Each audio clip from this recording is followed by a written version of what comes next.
Just a reminder, if you're enjoying the show, don't forget to support us, hit that like button, drop a comment, and subscribe for more. Your star ratings and reviews help others discover our podcast, so take a moment to share your thoughts. We appreciate you, and let's keep the conversation going. Ladies and gentlemen, you are listening to ADHP. That's Attention Deficit Hyperactive Politics. Will you please welcome your hosts, Doug Robinson, Todd Sellers, and Brandon Popson. Hey, everybody! Thanks for tuning in to another episode of ADHP with Doug, Todd, and Brandon. Woohoo! Hey Todd, hey Brandon. How's it going, guys? You know, it's going all right. I can't really complain. It's not too hot today, but it's also not freezing either, so that's good.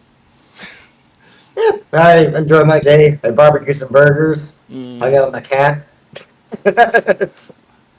Yeah, the weather is much more agreeable today than it was last week. Yeah. Mm-hmm. I'm not dying right now. Today. I did try to go into Renton yesterday, which was a mistake before noon, because it was yesterday morning was the parade for River Days, which is the local street fair that happens every year, and pretty much all of 3rd was the parade route, so all the traffic was rerouted other directions, and so I got as far as McLendon's, and they said, you know what, I'm not anywhere where I want to be, so I'm just going to turn around and go back. So. Nice. The other week I went to Bonadori up there in Seattle. What a what-y? Bonadori is like a Buddhist festival, like a Japanese Buddhist festival that they do in all kinds of cities and all over the world, actually. There's one in Vancouver, I think, next week. There's one, there was an Auburn, like, last week. Yeah, it's a big Buddhist thing. I'm not Buddhist myself, but I am Japanese, so I kind of went down there and hung out with a friend and, you know, ate some food, played some Go. Right on. Yeah. How about you, Doug? Sounds like I've never heard of that. That's actually Neither have I. Pretty cool. It was very fun, actually. I took Japanese in high school. It took 3 years of my Japanese as for my foreign language, and studied some Buddhism, but I have not heard of those festivals. Of course, we have these festivals all over the place this time of year. Like, summer is just nothing but different festivals for Western Washington. It's pretty great. Oh, it is. And you know what the best part about it was is I was looking around, and it was not just Japanese folk. There was people of all different races and colors and everything. And like, I was talking to my friend, I'm like, you know what? Like, this is why I love Seattle so much. This is exactly why I like living here. Yeah, anytime I see a place that's just predominantly white people, it makes me nervous. Like, why? How did it end up this way? Are we talking about the Arkansas thing tonight, or should we add that to the list? You'll have to catch me up on that. The Arkansas thing? Okay, remind me. What happened in Arkansas? Arkansas. They're building a whites-only community. Oh, that's right. Yeah. What's their state bird gonna be? Mayonnaise? No, that's the state spice. That's I spy it. Yeah. What the fuck? Oh my god. The state spice will be butter. It'll be butter. Man, this salt really adds a kick. That's the motto. This salt has a kick.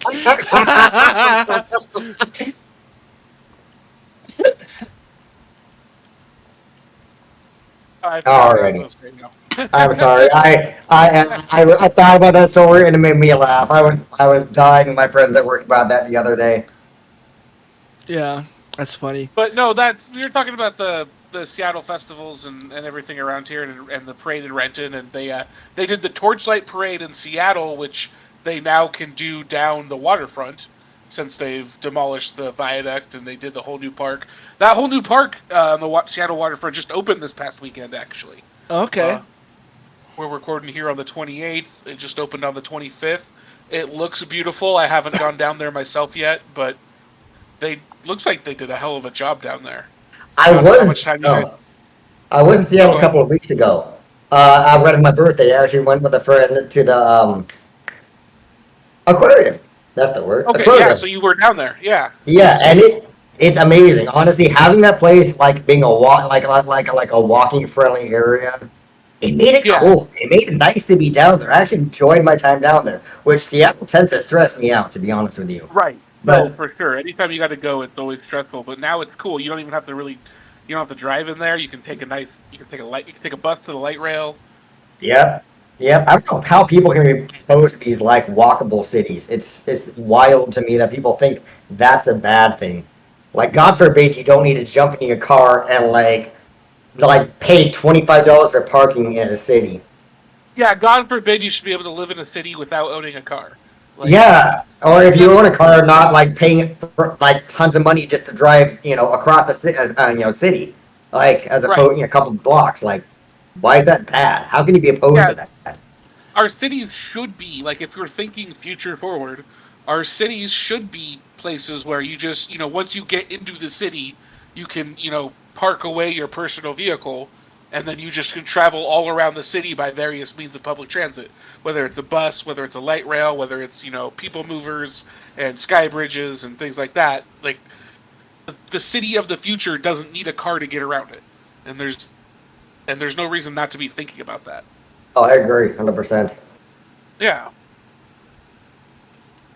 So Seattle, definitely a future-thinking city. Not that they don't have work to do. I mean, we talked about last week very briefly. We touched on that story of how the current mayor of Seattle, Bruce Harrell, seen some backlash from many of the unions that had supported his initial run, are now supporting his more progressive candidate.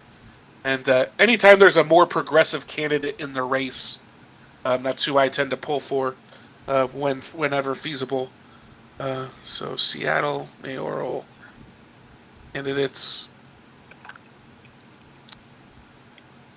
Uh, Katie Wilson is the person I'm talking about. So if you're a voter in Seattle voting for mayor this year, Katie Wilson is definitely somebody you want to look into over Bruce Harrell. Um, but the main topic today is going to be something that's I'll just the main topic's a meme called Project 2028. We looked into it as best we could. We don't see anything official about it. I will issue a warning for people that are looking into this. There is something called Progress 2028, which kind of looks like a Democratic response to Project 2025, but it's actually a campaign funded by conservatives with the goal of linking actually Kamala Harris to policy ideas that she has not previously supported. So it's basically beware of the Progress 2028. But what we're talking about here is an image I that see you what you might mean. have seen circulating online. It was brought to us by our good friend Silas, who was going to join us tonight and still might. Um, the phone number should be scrolling on the screen. So Silas, if you want to call in to discuss this, feel free to call in. But we're going to go over this 425 Project 2028 image. 425 243 7571.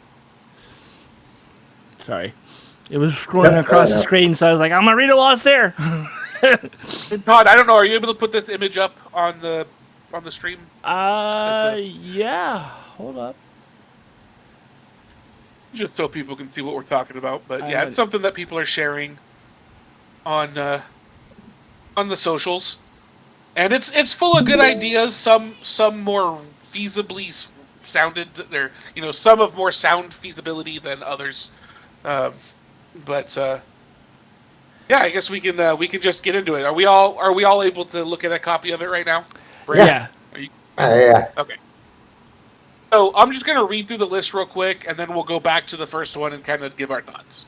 So real quick, it's Project 2028. So their goals are to overturn Citizens United, codify women's right to choose, term limits for SCOTUS, get rid of the Electoral College, outlaw gerrymandering nationwide, ranked choice voting in all elections, return fairness doctrine in media, universal health care for all, and stock trading while in Congress, cap Congress salary 1.5 times median income of their district, cap CEO pay 35 times lowest paid full-time employee, tax billionaires out of existence, tax unrealized gains used as loan collateral, tax megachurches, and increase the federal minimum wage to $20 an hour. Okay, so those on the surface all sound great, but let's go back to the top. Overturn Citizens United. Let's do this. Brendan, With gumption. yeah. Oh my God. Let's Brendan, do what's this. your thoughts on that? Yeah. Oh my God, is it way, way, way, way, way overdue? How would you describe Citizens United in the best way possible? So It basically, mandates corporate ownership of politicians. but in a nutshell, is it the one that basically makes it so that corporates are their own corporations are their own entity and can get their own loans and shit like that? Well, it's corporate spending is equivalent to individual. It's like basically the corporations are people.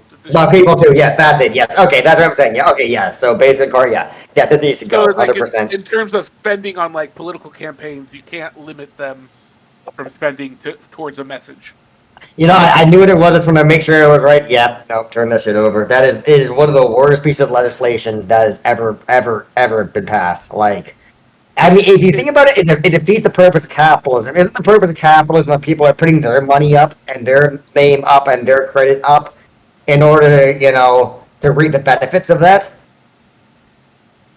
Well, you could argue that the purpose of capitalism is for private money to control the means of production, right? So this is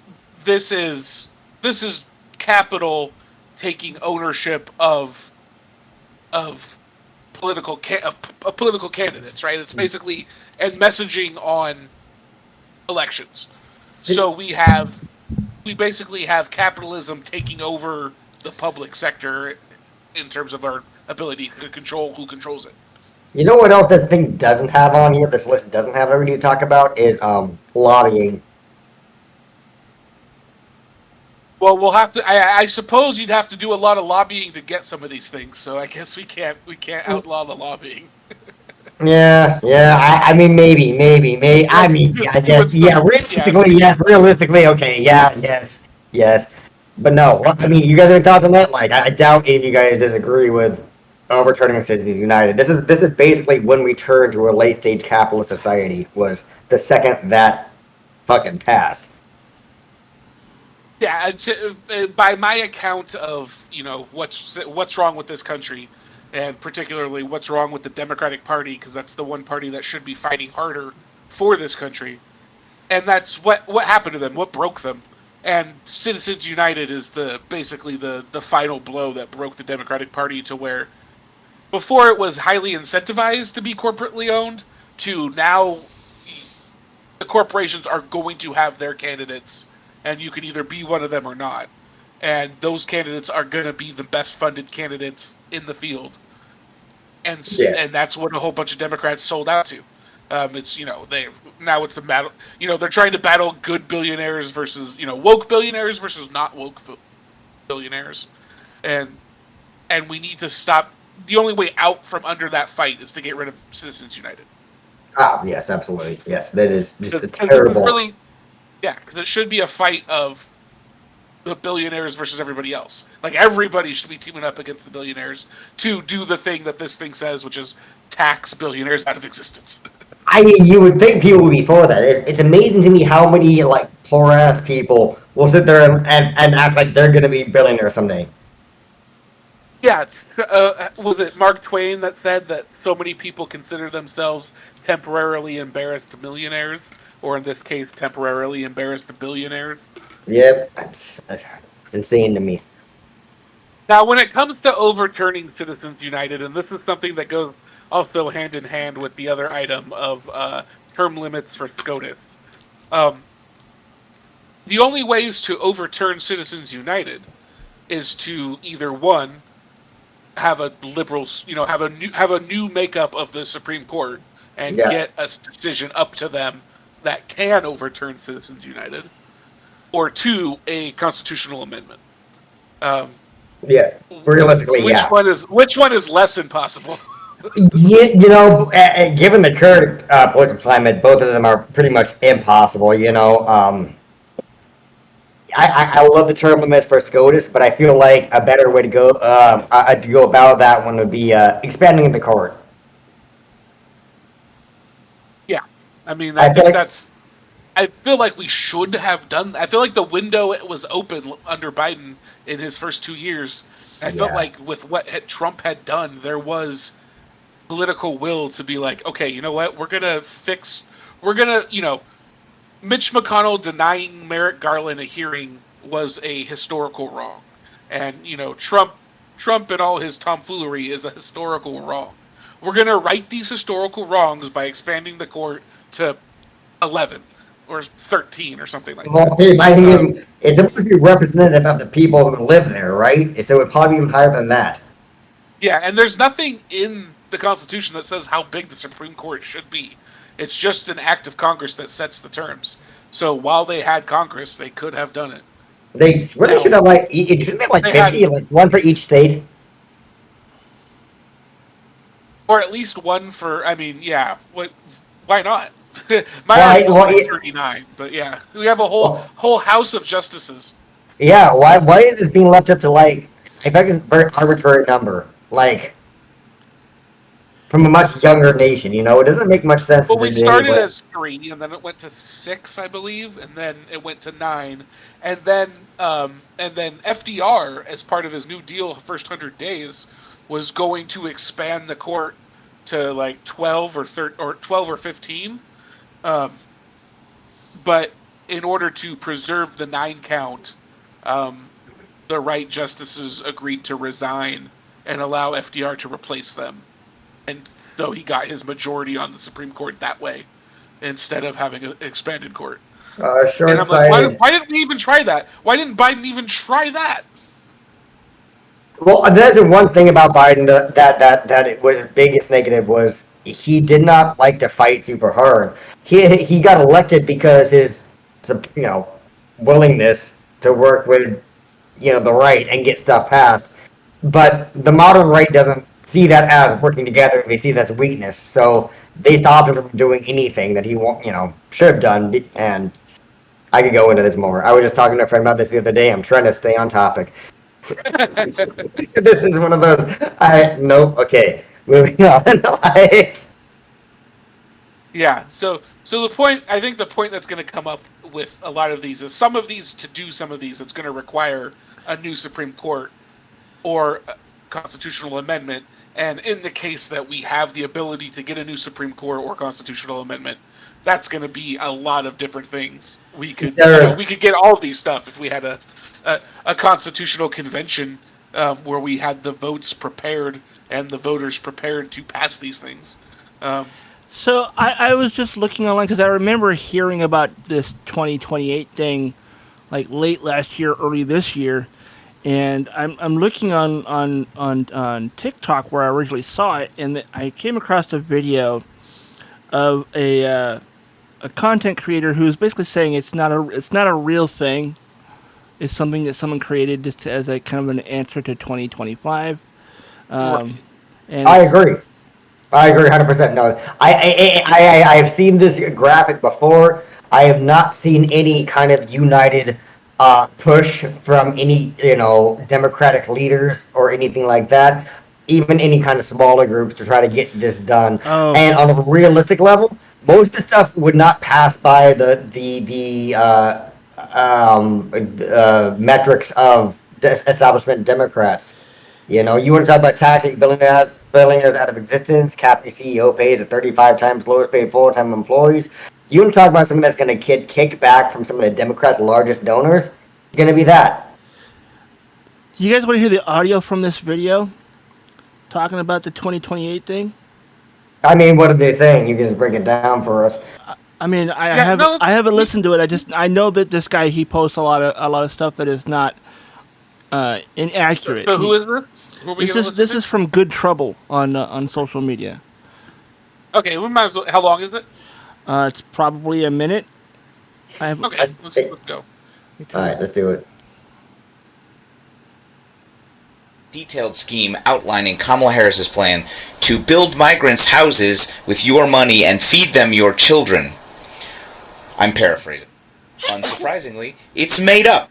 It's a false flag, fake pro-Harris campaign funded by dark money with ties to, you guessed it, Elon Tusk. who has reportedly given them over. Time out. This isn't even the same. It's not the same thing. It's not the We're same talking about the picture. same thing. Yeah, I don't think this is the same. Yeah, this isn't the same thing at all. No, he's talking about a fake pet graphic put up by the MAGA chuds. This is not what we're talking about, because the stuff we're talking about, the typical liberal, leftist, or whatever you want to call it, would not be opposed to. The stuff they're talking about, like Kamala Harris, I don't think Kamala Harris and these graphics ever attached to it. This is just a concept.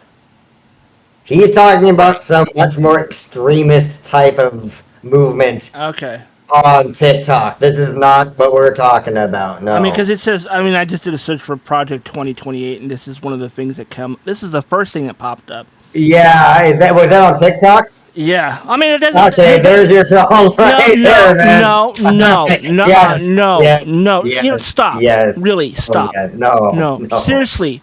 This guy, okay, you guys can hate on TikTok all you fucking want. I don't care. But this guy is not one of those people that blows smoke up everyone's ass. So, and it's yeah. No, I don't want to even get into that. You're saying he's a source I trust this guy. Yeah, it's not a random person that I pulled up from TikTok that is talking out of their ass. This guy. I see this guy post stuff all the time, and he's usually pretty on top of things. Like I said, I guarantee you what he's responding to is a modified graphic of exactly what we're talking about right now. I don't think he's not even talking about this graphic. This graphic is fucking new. I've never seen this before. So this idea of 2028 is not a new thing. It's been around since like late last year. Yeah. Oh wait, did you cover this just a second ago, Doug? About there was something like that's I'm wondering if he's responding to the progress 2028. There we go. That's what he's talking about. Yeah, you're talking about progress 2028. Okay, so but in the details of his video, it says Project 2028. And this is what the right wingers are trying to do to confuse it. This is exactly what they're trying to do on purpose. They love to fucking take terms and praise from other people and try to confuse it. He was debunking it though, right? He was basically saying that this is absolute horseshit. Do not fall for this.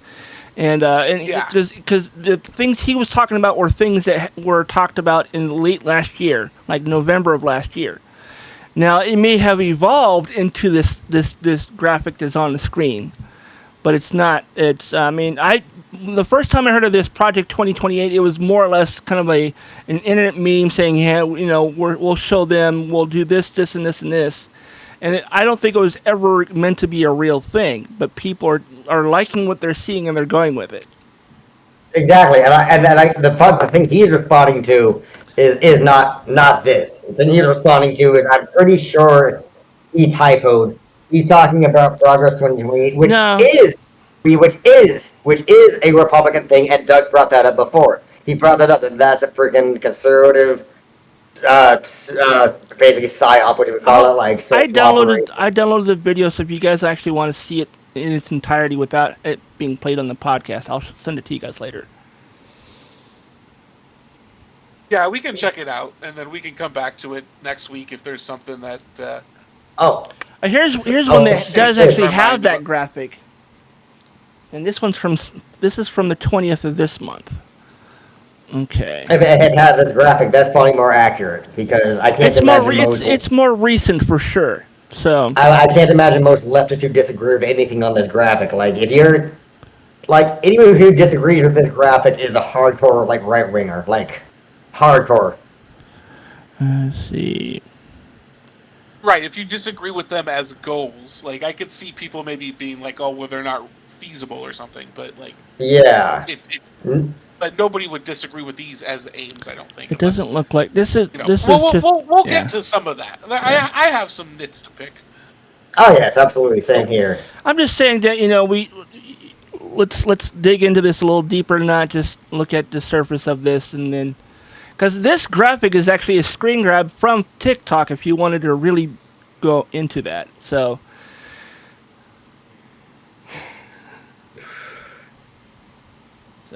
all right, let's get back to it. Did you find this TikTok, you think? That it's from? Well, I mean, what I'm seeing here is a video that has this image and it has what the description says is Project 2028 is here to reclaim our democracy. From overturning Citizens United to banning stock trading in Congress, taxing billionaires out of existence, to raising minimum wage to $20 an hour. This is our blueprint for change. And then it just kind of has the bullet points of what's on the graphic. So yeah, people are kind of trying to secret this into reality. They're trying to manifest it. Yeah. They're trying to spread the knowledge, which is what we're trying to do too. Yeah. Give people a talking point, a way to talk about. Because there's a lot of shit we got to do now to clean up after Trump, and to have a nice. We're going to be spending the next decade doing it, a couple decades even. Something like Project 2028. And I think people would get what that means. Like, it's the opposite of Project 2025. And really, it should be 2029. But we'll work on it. We'll see what people figure out. Yeah, this will work for now. Yeah. So I'm doing something here. Yeah. I'm also seeing a lot of things calling it Project 2029 as well. Yeah, that's what I was just saying. That's what it really should be. But the next item there is, so we all agree overturn Citizens United should happen, but assuming we have to live within that world, the next thing on this list is codify women's right to choose. So this is something that Democrats have been criticized for not doing previously. So give me 1 second here, guys. Give me one moment here, guys. We want to talk about this with a certain guest, and they may be joining us in just a second. Oh, okay. Yes. Well, let's see. Keep going. I'm talking. I'm sorry. I'm just trying to work this out here. Are they going to jump in on Discord? Yeah, I think it should be. Yes, it sounds like it. Sounds like it. Okay. So, the Democrats. Hey, there we go. People say like, "Oh, are we here?" Oh wait. Hey! Give me 1 second. Yeah, well, give me a second. He's muted. Yeah, he is. There we go. Hello? Hello. There we go. Hey, hello. I've never used this thing before, so I'm trying to. Really? Well. Discord. Brandon's like, he's a nerd. Of course he has Discord. Yeah. It's like when I went to, I always say, I think I'm nerdy, I'm super nerdy, and then I go to Comic-Con, and I was like, oh, I'm not that nerdy, I guess. This is use Discord. I'm like, no, I've never trying to get this video going. Yeah. Discord can be a pain in the butt. I'm not gonna lie. Allow this. There you There are. we go. Hey. Okay. He's got a better background than all of us. Fuck you, dude. I'm in my Blair. He goes with the podcast. Do an open box or something like a. You got a new Superman toy to show us or? I might. Oh my God! Have you been? I was so close to buying the popcorn things that they have for this. Have you seen them? No. They're newspaper stands, they're little newspaper daily with the Daily Planet there. The movies are getting so good with popcorn souvenirs. I love it. Oh, because the stream has ended. No, I ended the share so we could have full screen with all four of us.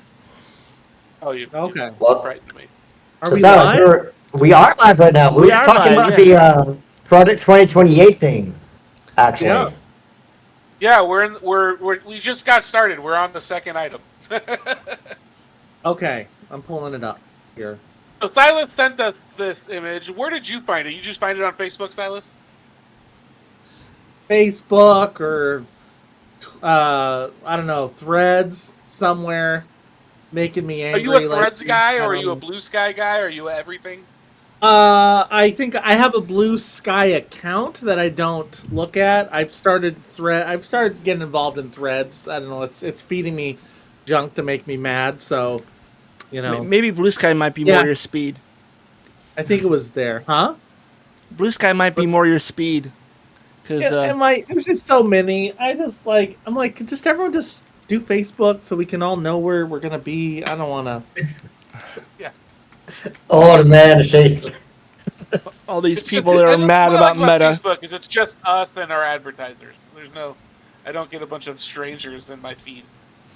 Yeah. I get called all the time for using Facebook at work. You have no idea. Oh, I All would right. never use Facebook at work. Ever. Well, Never. No, Of course not. If you're on item 2, codify women's right to choose. Yeah, we're against it, and we're all in agreement, right? Women's suffrage. Why would I want to make women suffer? What the fuck is that? Right, yeah, codify women's right to choose. Is that about voting? No To choose anything, really. abortion, right? Yeah. And then Well, I am for killing babies. I don't like the idea of women choosing choose stuff. to have to wear pants instead of a dress. Choose to not have to deal with somebody else's bullshit if they don't want to. For example, I think we're all in agreement Somebody else here. being an infant, right? Like, I'm pretty sure we're all here pretty much for women's right to choose. I don't feel like there's any diversity of thought in this group. Well, the biggest thing is, like, I don't think they'll ever. If they do that, will it be an issue to fight for anymore? How will people raise money? Oh, that's true. Exactly. You're right. No, you're right. What would they campaign on? And here's the thing, though. Like, well, how do they codify it? Because they could make a law, sure, but the Supreme Court could just say that's unconstitutional. Is this another? So it's an amendment. It needs to be amended. Yeah, exactly. It needs to be amended. Well, but how are they getting this amendment then? I guess they'll never get it. I mean, it's going to be so hard to get that amendment through. So that's something that came up before you came on with the first one, overturned Citizens United. Is pretty much all these things are going to either require a new Supreme Court or a constitutional amendment, and then the question was which one is less impossible.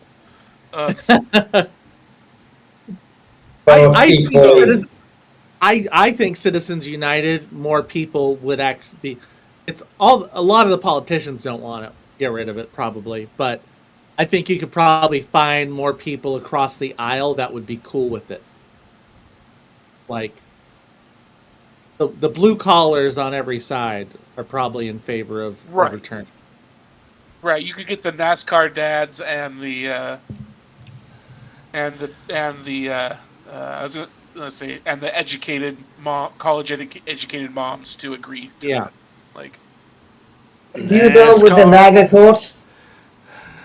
They're making another left turn. Well, MAGA, a lot of MAGA. That was one of the. I mean, that wasn't that. This I thought that was kind of one of the things that he was saying is I know how to manipulate.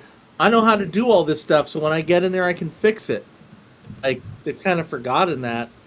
Yeah. I mean, define fix it for them. I mean, that means pretty much going after the illegals.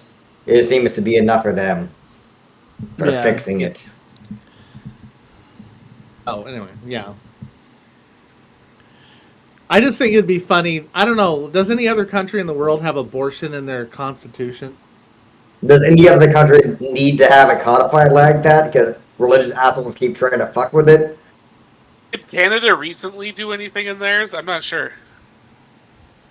Well, I mean, my understanding is that our we don't have the strictest abortion laws in Western countries. I do believe other folks are a little more, but I think I believe that's right. Yeah. Don't think they have a question about if it's medically necessary. Like, they don't have to fight that now. I think they're common sense to go, no, you're going to die. We're not going to let that happen.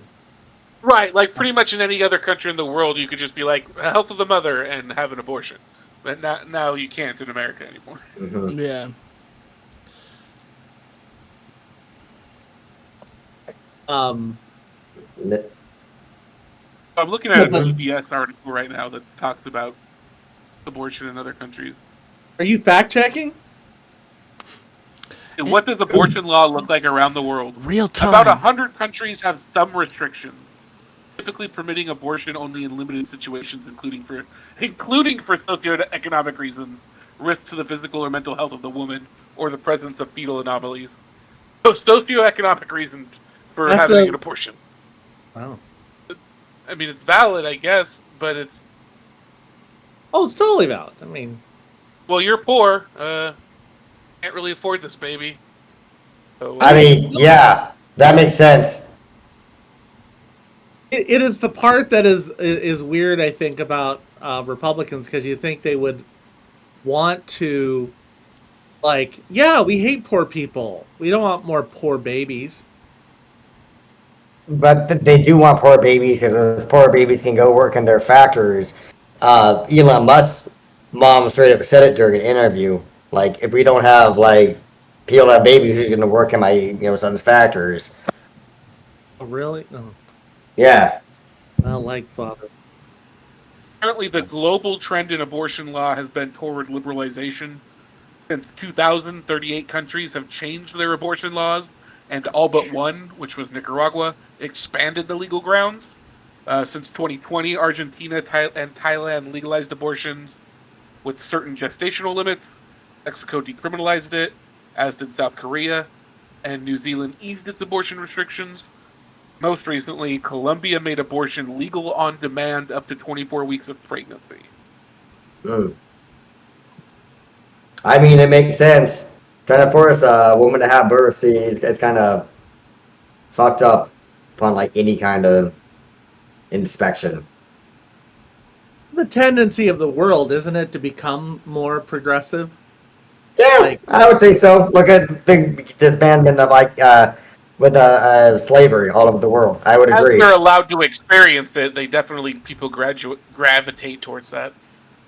I think the only time it doesn't is when there's like a religious revolution in the country, right? Like Iraq was very free, and then they U.S. and yeah, U.S. and the U.K. got involved. Yep. Yeah. Yeah. I mean, Yeah. That wasn't really look natural.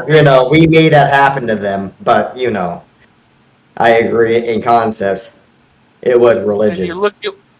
And you look at what happened in, like, Hungary. I don't know if that was. I mean, they're definitely using Christianity there, but I don't know if that was a revolution per se, but I don't know about Hungary, actually. I don't know about Hungary either. Hungary is apparently I need to do an episode on Hungary. So Hungary, run by Viktor Orban, it was a liberal democracy. Since Orban's come to power, which was like in 2014, I want to say, he started degrading and eroding all the different liberal and democratic institutions.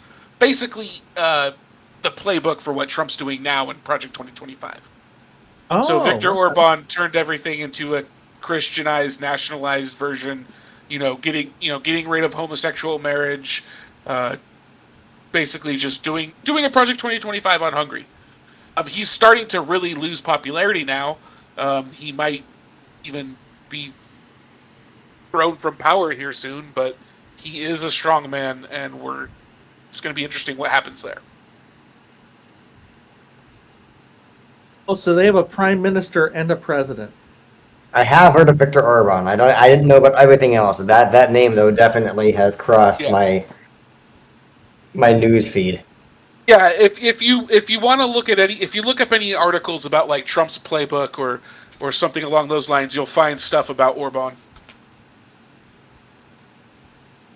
So, okay, so that does it for codifying women's right to choose. And then, speaking of limiting terms, term limits on SCOTUS. Who doesn't support that? So this is one where I might nitpick a little. What? Just because we're gonna need SCOTUS on our side to get pretty much any of this stuff passed, or at least to have it hold up in court. Like, say we could get any of these things on demand, we're gonna need SCOTUS on our side. There's no reason, once we get SCOTUS on our side, there's no reason to limit terms on that at that point. But that is really trying to use, like, the laws to benefit your side. I told you before, one of my big things is I don't think any political figure should be a permanent figure ever. They should be rotating. So the idea of a lifetime term limit to me makes me very uncomfortable. You know, when I was Yeah, I was gonna say when I was in high school, the way it was presented to me about why the lifetime appointments were there made a lot of sense to me. Like that you can't sway somebody once they're in because of lifetime appointment. That has proven not to be true because we allow bribing, apparently, right? Mhm. right. But I See, don't. that's my thing. Yeah. I do like the idea that they have. I feel like it should be like a long term though. It could be like a 10-year term, and then years just. The question is, what is the fear of at that point? Like, are we afraid that they're going to be? It's kind of like a congressman now or a senator now, where it's like you get taken care of, and the promise that like when you retire, you're going to get the sweet lobbying gig. So now that's why you're voting for these corporations because they're going to hire you to be a lobbyist at the end of it. I think maybe you can. I think maybe if you take that job, you are barred from working from public service or working for private corporations. Yeah, it If should be you something. agree to this, if you agree to this job, you can't work for someone else again. We will pay you well after you're out. Like Oh, got what you mean. Got what you mean. Yeah. because I they need to like be that. barred. Just like But there was would laws that? about barring people from being lobbyists, there needs to be a barring. It would need to be barred from being able to take jobs elsewhere. Yeah, like a government But their job. family could is the issue. Yeah, I mean, there's always There's always loopholes around it, But what I which is why like I don't about know. it, This is a trickier question than I thought about before. I What- mean, what- all of these are valid points. what I like about term limits though is because then when someone is running for president, you can tell people this person is literally going to pick these. They're going to have Supreme Court picks, not well, maybe depends if someone dies. Like, I hate that ambiguity of oh, someone might just get to put in 3 judges just because of bad luck, or someone like Yeah, Ginsburg being stubborn and screwing it all up for everybody. and we end up in a situation where the majority of the court was appointed by presidents that didn't win the popular vote. 'Cause I do wonder how many people would have changed their vote in 2016 if they knew absolutely for sure the Republicans are going to get 2 or 3 nominees in. Well, that's the thing, though, is that if they didn't know that, that's a messaging problem on the Democrats' fault because that was what 2016 was all about for me. Was Right, this is our but chance to get the court back? This is our chance to get the court back and do everything good. Yeah. But it's a constant scare tactic on both sides. They use the oh, there's gonna be some judges are gonna die. This is your chance. And so I've heard that for so long that I think people are just numb to hearing that because they don't. Well, in the the only end, times do that that much really thinking. mattered were 2000 and 2016, which coincidentally are also the 2 most fucked elections in my lifetime. Yeah. Sure, because people would actually get they would drop their nomination if you found out they were a rapist, allegedly. Yeah. Yeah. They'd be Yeah, like, they're- maybe I should drop out. The fact Clarence Thomas, they wouldn't even bat an eye at his hearing now, and he almost did not make it in because Because of of Anita Hill. Long Yeah. Dong Silver, right? Now they'd be like, whatever. Yeah, we don't care. Just put him in. I agree. Complete lack of. Oh, there's no accountability on the right anymore. They've completely foregone that concept. I feel bad for young people now because like they literally don't know of a time when votes didn't happen down party lines every single time. Right. Yeah, Like which, most of my life it's been that way, but Bill Clinton passing bills that Democrats and Republicans both got behind. They're like, yeah, that's a good idea. Well, right. Well, because nowadays, a little Republicanish, but right, but Clinton, when they had the Republican Revolution under Clinton, so if he wanted to get anything passed, he had to do it in cooperation with the Republicans. When the Republicans had their Tea Party revolution during Obama, their whole goal was just don't let him have a damn thing. yeah, Don't let him do a damn thing, and that's all we have to do from here on out. you're right. That's all they did was obstruct Obama from that point on. That was the entire game plan, and that's all they did for the rest of his administration. And because of that, Harry Reid undid the filibuster for judicial nominations beneath the Supreme Court, which then ends up becoming the justification that Mitch McConnell uses to block the to undo the filibuster for Supreme Court nominations, which is how we end up getting Kavanaugh and Gorsuch and Coney Barrett. It's so corrupt. It's so fucked up.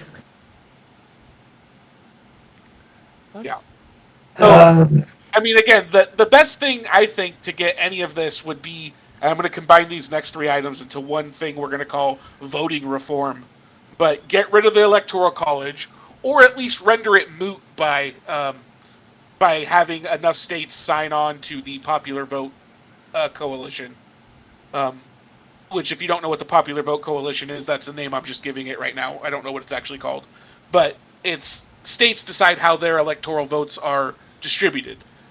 There is essentially a petition that states that all but like one state or two states have signed on to, that the necessary states have signed on to, which is like 30 or 35 of the 50 states, where if their electoral votes equal 270 or more. And so they all agree that once enough states agree to reach the 270 point, they will change their state constitution to give their electoral votes to whoever wins the national popular vote. So we can just render the Electoral College moot by that way. And we're almost there. Does that not That would need be an nice. Do I know? Say that again? Does that not need an amendment to get rid of that? To do that? Is it just like Do that? No. Is this a gentleman's Because it's just a agreement? de facto. It's just a de facto. Well, the states have passed the legislature in their states to say, once this hits this threshold, this automatically becomes law in our state. Okay. Yeah. And so what? And I need to check in on where that is at, on how close we are. I can't wait. I can't wait till the Republicans start saying this isn't a states' rights thing, and then they can't do this, because that's going to be deliciously ironic. Well, they're already doing that with the ICE and what do you call it? Cities. I don't want to talk about ice right now. My blood pressure's been bad enough this week. No. Fucking fascist pressure shitheads.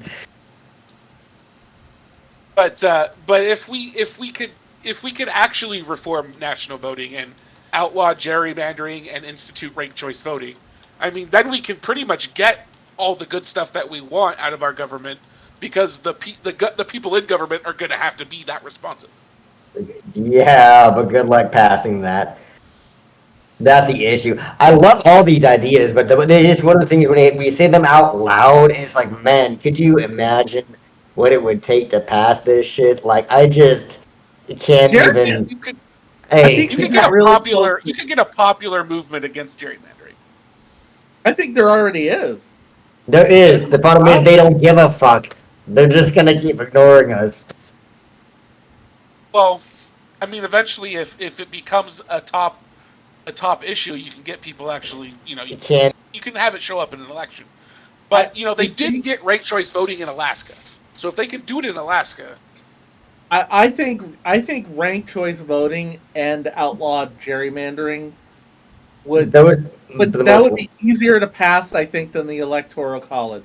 yeah, exactly. Those two, you might have a shot with the electoral college. Like that would be, yeah. My concern with ranked choice voting, like I think it's great, but I think America might be too dumb for it to pass. That's what people Yeah. say. You That's know, what that people might be a say. valid. I don't think it's valid. I Well, think that's just a fear. I think when people no, get it explained to them and they have the directions sitting in front of them. Again, if okay, Alaskans can do it. I would have agreed with you 2 years ago. Now, if we can get Floridans to do it, then we can. The Oh, rest of the Yeah, that's the country. thing. We got Alaska to do it. If Floridians can also do it, then I think we've set the extremes. I think we've tested the We extremes.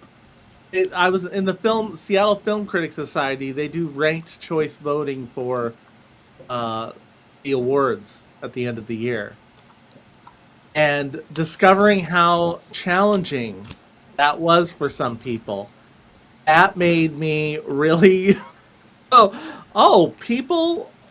These are people who I think are somewhat intelligent, and they're having trouble with this concept of ranked choice voting. So I don't know how. Alaska probably voted it for because they didn't understand, didn't want to look stupid, right? Oh, sure. No, I totally get it. Choice voting. Yeah, that sounds excellent. I just realized I had my wrong input in this whole entire time because I'm What good do at you mean? streaming. Thank you. You sounded fine. Oh, did I? Interesting. Yeah. Now you sound worse. Do I? Yeah. You sound quieter now. Better? Maybe that channel just isn't turned up as high. Yeah, that better? Possibly. I turned my You volume sound up on fine. my end. I was actually using my camera, I guess, somehow. It has better sound than my microphone. That's kind of sad. You wrong-hold your own setup? I did. What I happened? I just realized I thought I was using the wrong input on my setup here, but apparently it sounded better when I was using the wrong device. Oh yeah, it sounded really good. I don't know what you did, but yeah. Okay, I guess I'll I go stepped back to away that. from the. Stepped away from my mic for just a second because you guys were having a good conversation, and yeah, I missed it. I guess I'll go back to my.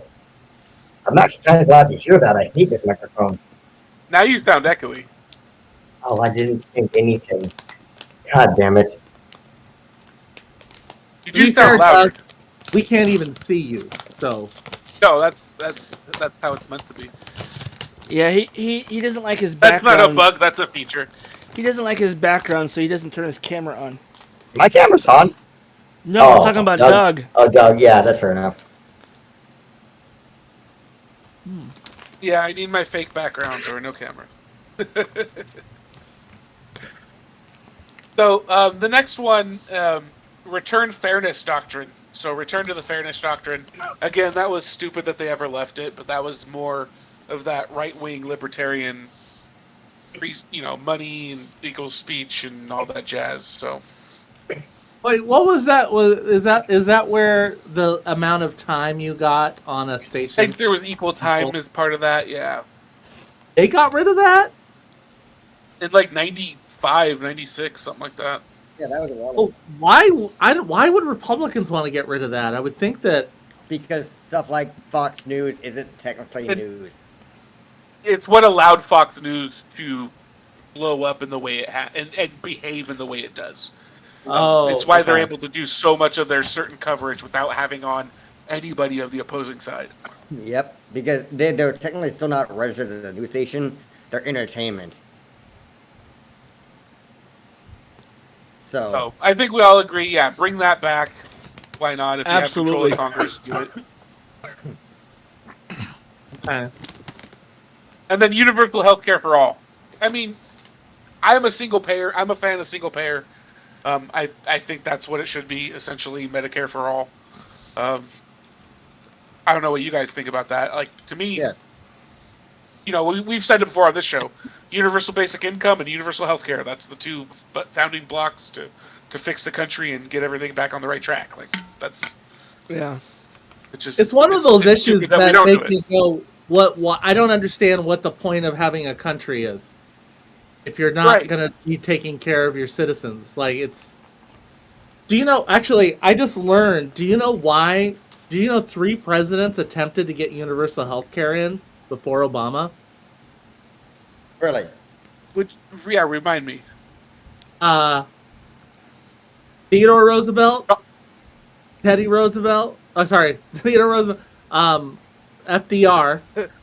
And Roosevelt, Teddy Roosevelt, also and I believe it was Truman. Truman? Oh yeah, Truman did have a. It was part of Roosevelt's plan, but yeah, it was trying to see through. But I want to say Johnson had it as part of the Great Society too. Oh, maybe it was Johnson and not Truman. But here's why. What I discovered why they didn't do it was fascinating. So there was a guy who was really promoting against it because he was this statistician or something, and had figured out that if healthcare was not provided for the black population would die out in America within 3 generations. Because they saw how sick the poor blacks would get without healthcare, and they thought the way they would get rid of the black population in the U.S. after slavery there was just basically let the lack of healthcare kill them. And what decade was this? The guy started in like 1910, I guess, to promote this idea. Okay. And so it just going like, it was very much a Jim Crow era.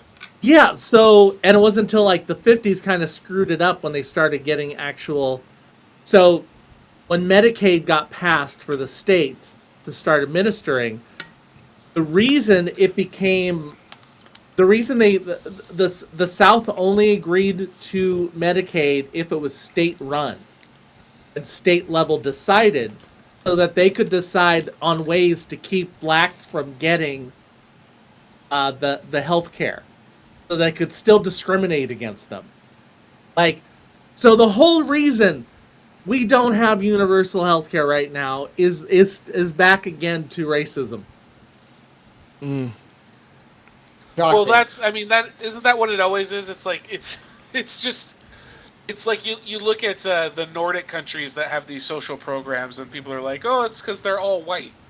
And I'm like, is that really what it is? Is it just if we were all one color, we could have a social utopia, but because non-white people are going to benefit too, we can't have it. That's basically it, yeah. Well, the argument makes no sense. Like what? Where does this learn? It's just where does this learned behavior, this idea that that having a ununiform populace is somehow unhealthy? Like, since when is hybridizing your right, introducing new information into the pool should be helpful? Like, I mean, it's like that guy who was like all about like the Affordable Health Care Act, but didn't want anything to do with the Obamacare.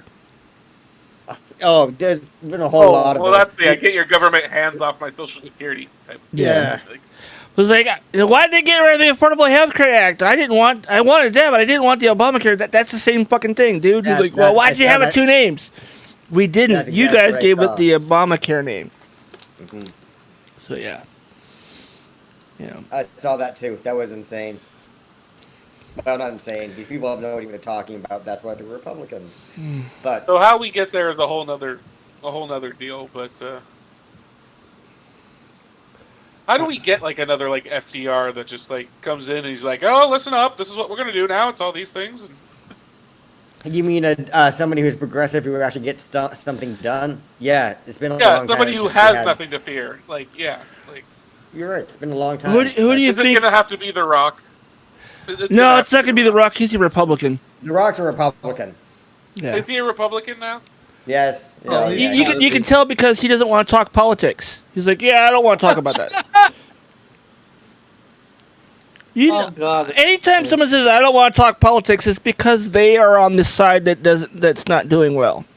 Oh, or they're like, a lot oh, of famous you are people, awful. though, they're selling stuff, so they don't want to say. Yeah. Yeah, but usually I think Todd's right. Usually it's because they're Republicans.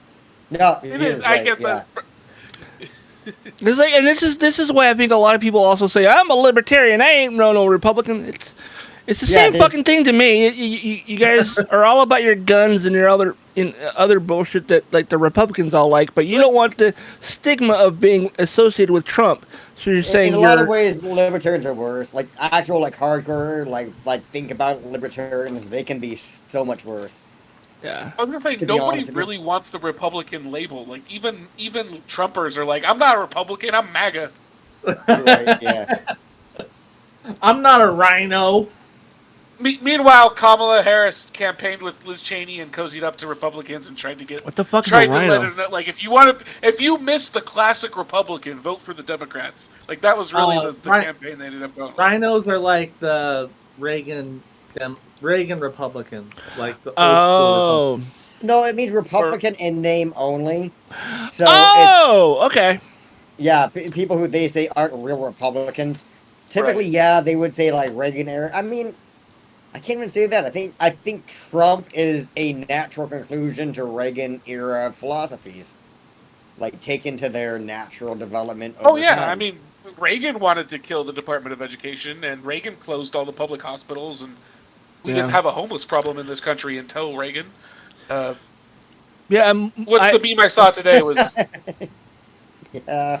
What the fuck? Yeah, you mean... The meme I saw today is if you can't blame everything on Reagan, but if you tried, you'd be right more often than you were wrong. Yeah, you really would. The guy is just... Yeah. God damn. So what story are we on now? We're still talking to 2028 So thing? now ban stock trading while in Congress. Yes, done. Anybody object? Odd. It's so simple. It's the stupidest thing. It's amazing that it's not already in a law. Yeah. I don't think they should. I think they should be allowed. There should be a uniform 401k type thing that they all can put in. They're allowed, just like if you work at a hospital, you get 4 choices. No, they should have a pension. Yeah, that's fine. Okay. And then the pension can be invested, however. Yeah. Their stock should be frozen while they're in office. The only thing I think there's details like they should be allowed to liquidate. Like if someone's in for 4 years, a lot can happen to if you were trading stocks beforehand. You had a lot of GameStop before you went in there. And then you're like, oh crap! Do I lose all my money because I decided to? I'm bag holding for GameStop. I think there should be like a trust to allow whatever they were doing. Like they should have to. Edward Jones gets to manage their stocks while they're out. They can't have contact with their advisor, and the Edward Jones guy just goes off of stuff he knows, like something like that. Yeah. I mean, there's definitely seems to be a way around it. And then what do we think about capping congressional salary 1.5 times the median income of their district? No. I mean, tied to their district somehow, some way. Sure. I don't think that's... I think people in Congress should work whatever the lowest amount of money is in the state. So if they're working, they should all be working like fast food wages. Minimum wage. They should all be working minimum wage. I agree. Actually, Well, that makes them susceptible to bribery, though. Not that they already aren't, but that makes them especially susceptible to bribery. No, Silas, what were you going to say? I just don't like, because that means the people who are coming from poorer districts are also going to be not getting as much money in Congress, and they all live in Washington. Yeah. Like, they live in one spot, so it's not really fair to those folks because they came. That is true. Yeah, no, they should make a salary, but I'm just saying that, so we don't have people who are getting these jobs because they know they can make a lot of money and won't have to do anything. Yeah, that's why someone gets a job. Yeah, but congressional salary also isn't what makes them rich. It's all the side benefits and the speaking fees and the stuff they get. The thing I think with Congress is I think they should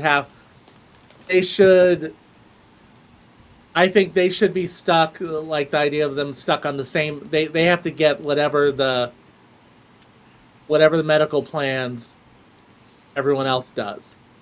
Oh yes, yeah. Oh They yeah, shouldn't get the yeah. special medical plans that they get, Yeah. or their pension for life that they only need to serve like, what is it? Is it one? Is it just like one term and then they get the benefits for life? I think so. Yeah. I think much. that might be correct. Yeah. Because that has made me thought about like, could I get a House seat for just one term? I could do that for 2 years, just so I could get that pension.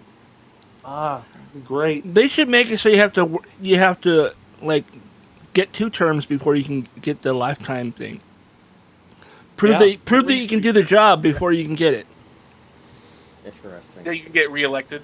Yeah, if you can get reelected one time, then you can get that lifetime pension, whatever. Because I think this is why we got that dude from New York or Florida, the George, whatever his name was, who was like a compulsive liar. Oh, Santos. You'll have to be more specific. Yeah, the guy who was a drag queen who became a Republican. Yeah, okay, there you go. Yeah. Again, you have to be more specific.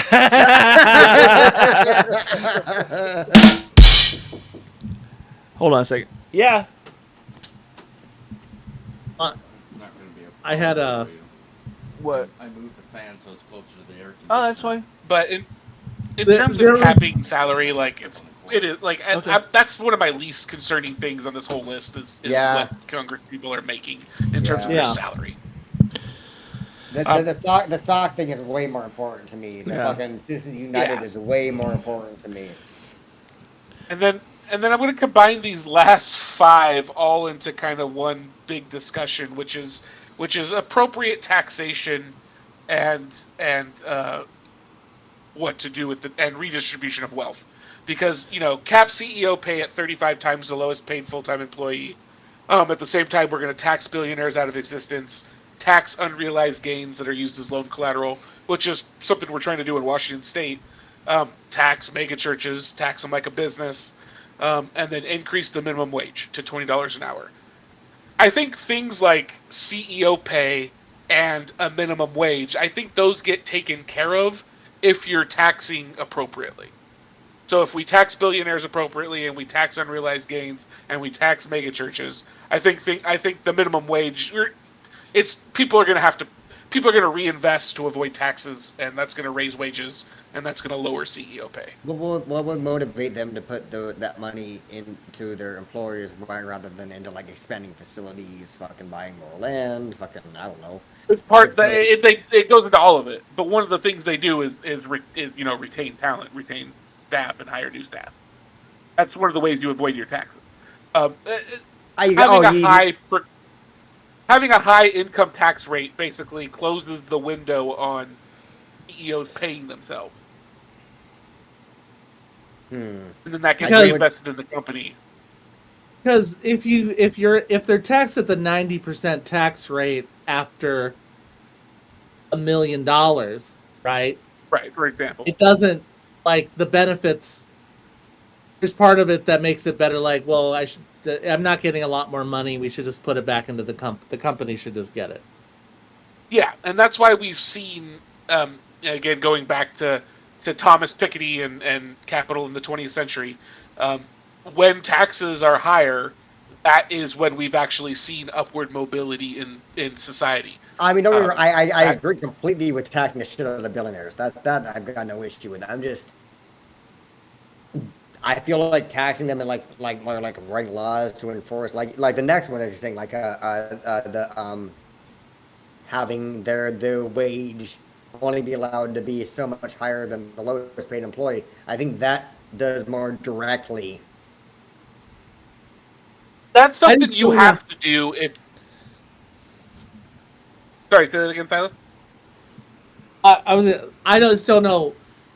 I don't know how good I feel about telling somebody like capping the wage as like I just feel that should be a universal principle of thought, but like a law saying that you can't make a certain amount It that seems fair to me. It's not that you can't make that amount. It's the fact that if you want to make more, you're going to have to pay other people more. It's not saying I'm going to hope you invest this in money into your employees. It's a law saying we're going to make you if you want to make more, and that's Yeah, fair to me. Yeah.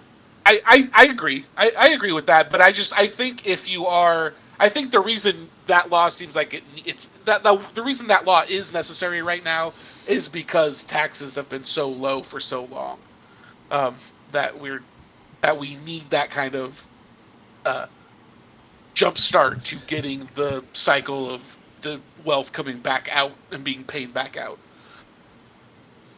So I think if we it's really just a tax, and then taxing mega churches. Like, if you don't tax, to me, not taxing churches is a violation of Well, the First and Amendment. let me just say, I don't agree with taxing mega churches. I agree with taxing all religion, period. Point blank across Oh, the board. Mega churches, minor tax churches. If anything, you're a. Hmm? tax them like they were a business. If they're Yeah, selling stuff, if they're uh, taking in yeah. income.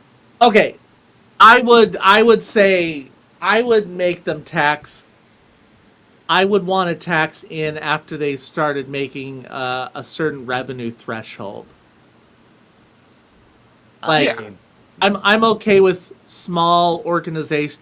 I'm okay with community. I'm not a religious guy, but like there are churches that are secular because people just need a place to find community. This is the And I way. think it's okay to have small ones. Huh? I said this is the way. Right. So I mega churches to me are just an obvious well you're just a business. Like that is right. a Yeah, business. But there are plenty of churches that are basically the equivalent of YMCA. And that's not that well, yeah. I mean, that's the question. Should a YMCA be a tax-free thing? Because what's the difference Well, between, like, is the they YMCA providing a service to the community, or is they actually it a are. business They for are. profit? They are. And yeah. it's all it's a non-profit. Like YMCA is not a good comparison because they are absolutely a different Well, thing than religion. what does Even they, YMCA stand for? and I knew you were gonna say that they even said they've separated themselves from the whole Christian thing as But, of like, recent as compared history. to, like, a Like, gym in your neighborhood, like, is the YMCA, because it offers more than just a gym? It's I offers mean, the reason classes that they do have like and stuff for homeless folk and they do have stuff that is meant to get you back on your feet much more than like a gym or a library does. I mean, not even a okay. library, it's just a library, but like a gym, like doesn't they do that for money? YMCA still does things to this day for helping homeless folk off the street. And that's why we have certain tax exempt Yeah. Exactly, the designations, right? YMCA is Which a is what a church, good. technically a church is one of them. I don't know what it is Well, offhand, a but church should In be theory, doing a church should be providing for the homeless. A church should be running a community garden.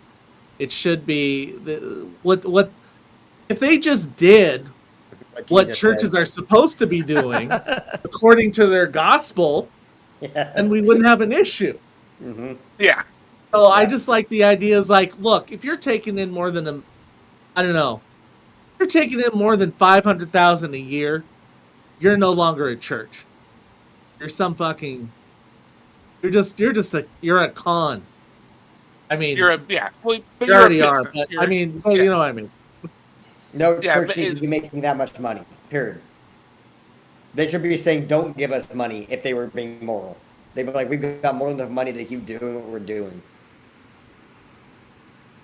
Yeah, they Keep your should have money." enough to cover. They should be covering the cost. They should only really be covering the cost of like, the building and then the pastor and some like an admin, right? I Yeah, mean, I'm sure a lot of them funnel the money. Like the mega churches probably have. Yeah, but we have our social media manager now, and we have whatever. Like, okay, but that's not what the intent was. yep. Because the point They is, don't have to grow. social media managers are for businesses, which, da ding, right there you go, right?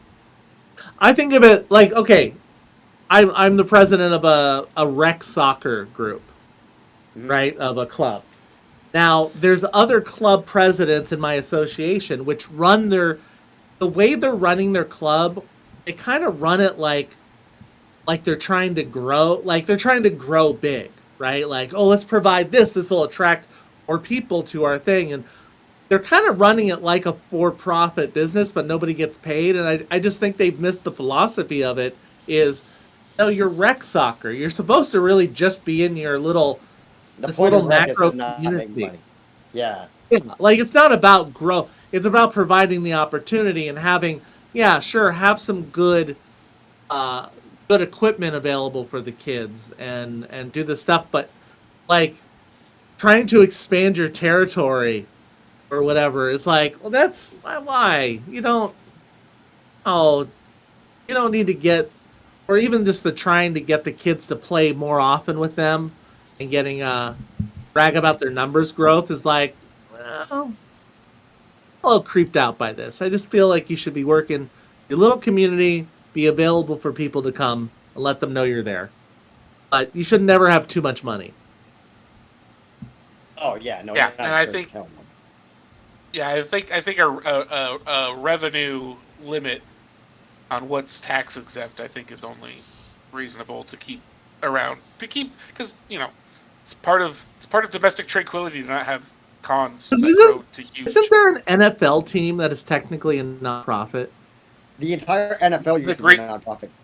The Green Bay Packers are a community-owned. They're community-owned. A nonprofit. Was it the NFL because the NFL Association was a nonprofit because they just kind of umbrellaed everyone together? Up until recently, actually, the NFL was considered a nonprofit association. Yeah. Yeah, like that kind of shit. Like it should be like, okay, if you make this much money, you're no longer a nonprofit. You're just, you don't need I believe there's a point that the NFL, yes. A nonprofit the whole point of it is to help them exist. Yeah. NFL doesn't need help anymore. Right? Like exactly. That's stupid. Yeah. Once you're established, you don't need the training wheels. If a nonprofit's figured out how to get $10 million in a year, no, you're not nonprofit anymore. You don't need to. Oh, hey, we actually got some comments I just now noticed over on the YouTube stream. Carolyn says low-income communities benefit massively from the YMCA and the YWCA, at least the ones I'm familiar with here in Seattle. And yes, the churches should at least spend some of that money on housing and health care for people. J-Dog would have helped. I don't know who J-Dog is, but okay. Right on. Well, thanks for the comment. That was J.D. Vance? Carolyn, or who else? Maybe she's talking about J.D. Vance. J-Dog. I don't know why I think J-Dog for J.D. Vance. It's J.D. J-Dog. You know. Oh, is that his real name? I don't know. Maybe. Maybe his middle name is Dog. Maybe that explains why he fucks a couch. Dog. J.D. Vance is not his real name. No, right, that's right. That part is actually true. Wait, Vance is not his name? No, J.D. J.D. is not his name. Well, doesn't that stand for something? I always thought it was like John David or something stupid. He goes by James David Vance, J.D. Vance. He was born James Donald Bowman. Oh, that's right. Oh. What? He has changed his name several times. Why did he change his last name? Here's a quick history. Probably not real cool with his constituents or something. I don't know. Over the past 40 years, the author turned politician has had 3 different last names: Bowman, Hamill, and Vance. Hamill. And his first name has been abbreviated differently. So Vance was born James Donald Bowman in 1984 with his biological father's name, Donald Bowman. His middle name was changed to David after his parents divorced. He eventually took up the last name of his stepfather, Robert Hamill, and was named James David Hamill. From high school through his time serving as a U.S. Marine, Vance started using his first and middle initials and went by JD. In 2013, James David Hamill legally changed his surname to honor his maternal grandmother, Bonnie Blanton Vance, often called Mama or Mama. Mima. And in 2021, upon entering politics, he removed the periods from his initials. And so, yeah, that's how he got to JD Vance. So Carolyn is correcting me. It's not JD Vance. She's talking about Jesus. I thought I was going to guess Jesus. J-Dog, J-Dog. Jesus took the wheel. I've never heard anybody called Jesus J-Dog, but that's awesome. Yeah, that's fair enough. I'm all right with that. J-Dog Christ. Jesus. Yeah, I didn't realize J.D. Vance has a real James Howlett type of history with his name. Sorry, Carolyn. Jeez. I know. So I think that will wrap up the Project 2028 talk for tonight. We want to give some time here for Todd to get to his and weird news. Right. Okay. So first things first. Everyone I think has seen season 27, episode 1 of South Park, or at least has heard about it. I just opened up. Oh, wow. Okay, there we go. South Park has been in the midst of a major licensing turmoil for the past few months following the end of the streaming deal with Warner Brothers, but the series has found an exclusive streaming home with major new deals. South Park has been stuck in the middle of some major legal issues as the streaming deal with Warner Brothers comes to an end. Paramount has prepared to add the series as a new streaming platform for its classic and future episodes. But thanks to upcoming merger with Skydance, there were some unexpected issues there as well. Says here, what? I was going to say, we kind of got into this last week when we were talking about their renegotiating and how there was talk that they wanted a 10-year deal, but Paramount only wanted a 5-year deal. And it looks like they took the 5-year deal. 1.5 billion though. This makes these guys the highest paid comedy writers in history. Yeah, probably. Yeah. Yeah. So. Oh yeah, without a doubt. Each of them are worth at least $500 million each from just all their other work. Keep in mind they also have a Tony Award-winning stage play that they run. Yeah, they're making that into a movie too. By the way, I don't know if you guys heard that. Oh really? Yeah. Book of Mormon's going to become a movie. Yeah. I'll finally watch it. Yeah, no, right. I wanted to see it with my mom before she passed away, but. Oh. I tried watching a bootleg of it online, and it was just a god awful copy, so I couldn't finish watching it. But yeah, no, they got a $1.6 billion deal to do 50 new episodes, and the first episode had this fantastic deep fake of the president walking through the desert, taking his clothes off as he's walking through the desert. And that's the only part I've seen. I very much doubt there's anybody out who has not seen this by now. Oh my god, I've watched it so many times. I have rewatched it like 6 times in the last 48 hours. So I bought I didn't know that was really aired on the show. I thought South Park was a cartoon. No, they did, and that's a deep fake AI, and they don't normally do stuff like this. Technically is animation. I mean, so it's still animation, but yeah. Well, yeah. They use deepfake technology, which basically is they take real images and they run it through a computer, and it matches the movement of an actual person who's walking through the scene. And what they did, one of the scenes, the thing that made it so funny is that he collapses on the ground and he kind of he's laying back and he pulls his head up to look down at himself, and then his dick gets up and goes, I'm Donald J. Trump, and I approve this message. And the whole thing was hilarious. Yeah, no, I bought a Paramount sub just to watch that episode. I literally heard about that, and I'm like, I gotta see this. Yeah, and I made Han watch it with me. That's probably the opposite effect that they meant to have, though. It's like, we weren't trying to make Paramount more money. Yeah. Oh no, they don't care. That's what exactly the funny thing about them. Only they could do this. Within 10 hours of them signing the deal, they released that that episode. They had this shit locked and loaded and ready to go. They knew they were gonna get it, and they were just waiting for the ink to dry. And then they Well, I were wonder if this had to do with the 3-week delay to the start of the season, so they could get. Oh, it this did. It updated. did. They were pissed off about that too. Well, the thing is they can crank out a new episode in literally a week. They don't do that Right. though anymore. They do though. They no, did. They, Seriously, they- dude. Listen, they don't. They they don't do. do that. They do. Because they don't did. do that. Dude, they just fucking did it with. They talked about fucking Colbert in that episode. That only happened 3 days before that. How the fuck would they do that if they hadn't? Yeah. So seriously, they are still doing that. Because They didn't otherwise, ask- how would I they think know do about it when Colbert they need then? to. I think that's why they delayed it. I think that's why they delayed it. is That to they get don't when that they're in there. delayed. They don't do that very. That my point. They don't do that very often anymore. That is not something that they. In fact, when they did the Because the last time they did that, it fucked them up because of the they expected a Hiller to win, well the and thing it fucked up their entire season. they were just in a panel for animation on Comedy Central at San Diego Comic-Con, and they asked them what episode 2 is going to be about. It's like, we haven't finished episode 2 yet. Oh really? Are they finally doing this again? Because they Yeah. said they were done doing that for a while.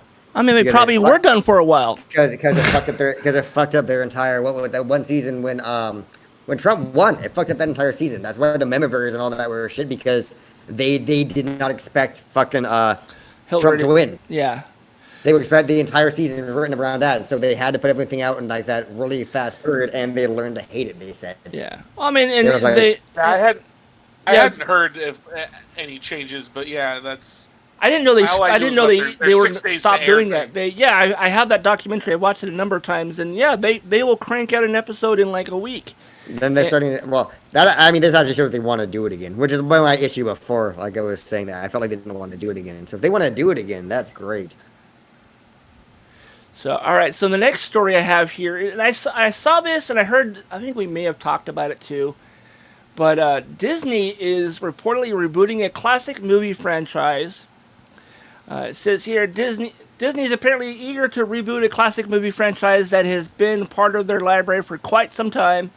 While nothing's confirmed at this time, it would certainly make sense, especially since the franchise is one of the biggest cinematic properties of all time. Details regarding the report at this time are currently scarce, though a new report noted that we could actually that actual concrete information could go into next year.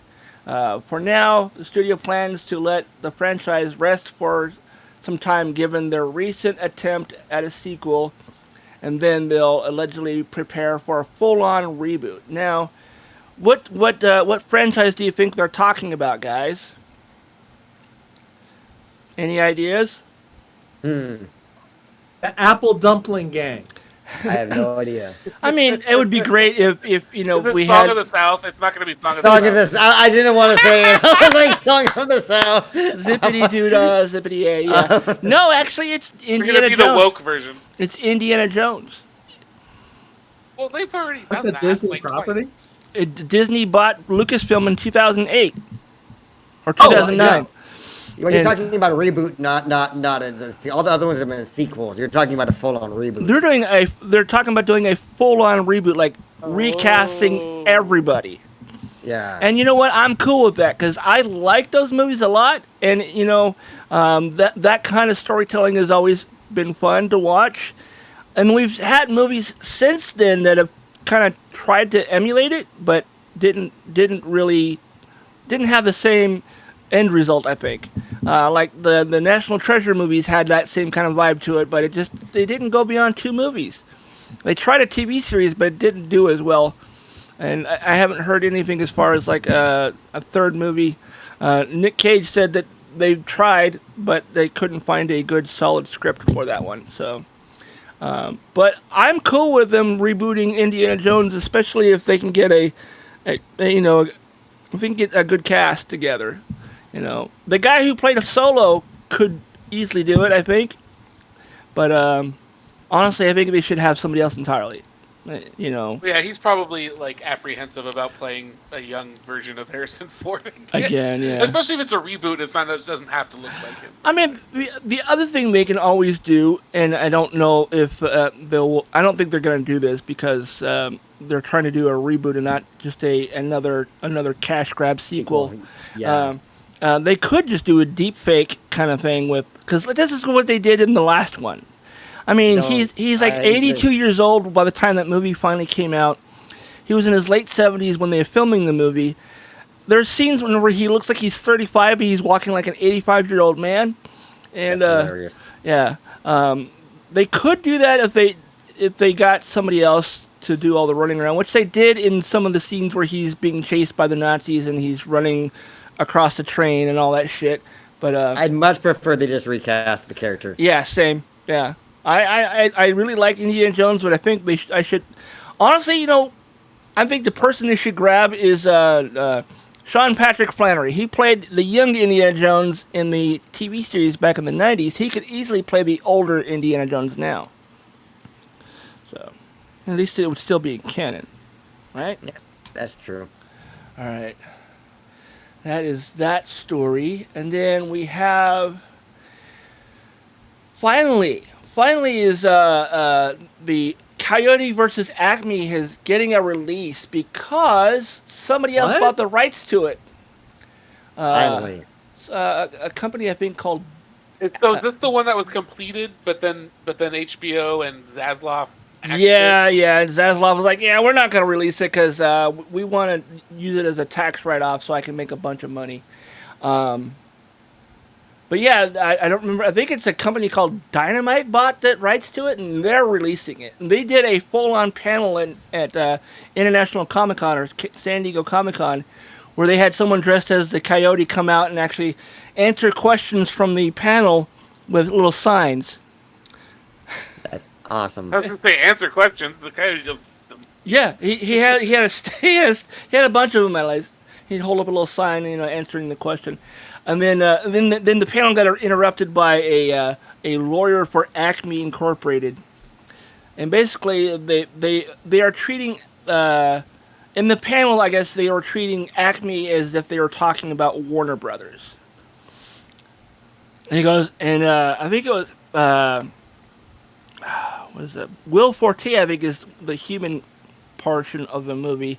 And he says, I don't know what you guys are talking. I've never heard of this Warner Brothers Studios. I only know about Acme. So they were basically talking shit about Warner Brothers the entire time, and just by calling it Acme. But this says, let's see.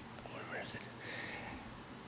Coyote versus Acme first look clip reveals a despondent Wile E. Coyote finding hope in unexpected places in what seems like an early opening sequence from Coyote versus Acme. And the first sneak peek reveal from the movie shows us how the plot kicks off. Wile E. Coyote is despondent in his cartoon lair as the perfect song choice, Hurt by Johnny Cash, plays around him. Oh my god. It started with a fucking depressing opening. He has room for full dynamite, a room full of dynamite, and creates and other tools for his hijinks. But there's emptiness in his heart. But not all hope is lost. In this cartoon world, Wile E. Coyote watches a live-action TV screen showing the movie's smart use of hybrid animation and live-action sequences. On the TV, an ad for those cheesy law firms. Have you been hurt before? It asks. Gotten a piano dropped on you, or other ill fates? Well, Avery, John, and Maltese are ready to help you. Just dial 1-800-JUSTICE. If you've been hurt. The ad suggests, if not your fault, then surely you can blame someone.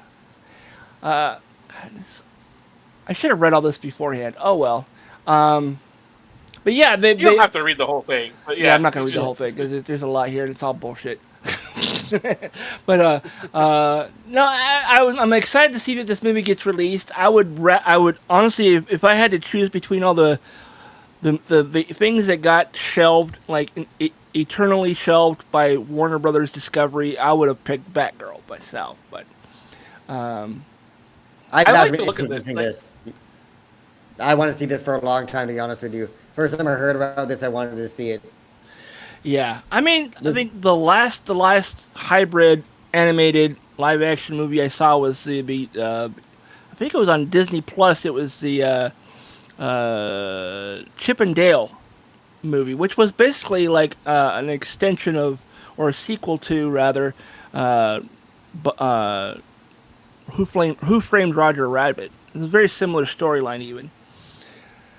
But all right, so next story. God, I'm running through all this really quick. I don't want to like take up all your guys' time. Kingdom Hill's coming back, guys. In case we haven't talked about it enough. I'm totally looking forward to this. I'm maintaining my Disney Plus membership because I want to be able to see this when it finally drops. Isn't it Hulu? It's gonna be on Hulu, but Disney Plus has Hulu, so Yeah, it's part of the that's where I Disney get Plus my Hulu. thing now.